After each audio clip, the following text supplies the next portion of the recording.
నివారించాలి, మంచినీళ్ళు ఇవ్వాలి, అదేవిధంగా ఇక్కడ ఏదైనా ఉపాధి అవకాశాలు కల్పించాలి, పిల్లలు బాగా చదువుకోవాలి, రైతులు మేలు జరగాలనే ఒక ఆలోచనతోనే నేను గత 20 సంవత్సరాల నుంచి రాజకీయాల్లో పనిచేస్తున్నా తప్ప ఏదో ఇక్కడికి వచ్చి పోలీసు బండి ముందు పెట్టుకుని తిరగడానికో లేదా కమిషన్లకో వర్కులు చేయడం కోసం అయితే నేను వచ్చిన నాయకుడు కాదని మీ అందరికీ నేను తెలియజేస్తాను.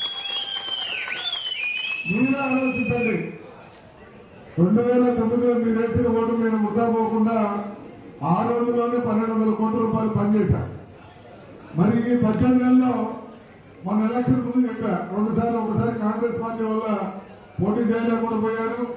మొన్న 19లో ఒక్కసారిని మీరు కూడా మోసపోయి మేము అభివృద్ధి లేకుండా ఇబ్బంది పడిన పరిస్థితి ఉంది. కానీ నిన్న ఈ కమలేశ్వరంలో కూడా కొంతమంది నా మీద ప్రేమతో కొంతమంది ఓటేసిన వాళ్ళు ఉన్నారని వాళ్ళందరికీ కూడా ధన్యవాదాలు. ఎందుకంటే బయట పడిపోవచ్చు కానీ స్థానిక నాయకులు కొంతమంది అయితే ఓటేసిన వాళ్ళు వాళ్ళందరికీ ధన్యవాదాలు. మరి ఇప్పుడైతే నేను మిమ్మల్ని కోరేది అభివృద్ధి, మన బిడ్డల భవిష్యత్తు ఆలోచించండి. ఈరోజు మీరందరూ ఏమనుకుంటున్నారు, ఒకసారి ఆ పార్టీ ఒకసారి ఈ పార్టీ అని కాకుండా మనం చేయాల్సింది ఒకటే, మనకు మేలు చేశాడు. పాలిచ్చే బలం పెంచుకుంటామా లేదా దొరుకుబడులు పెంచుకుంటామా?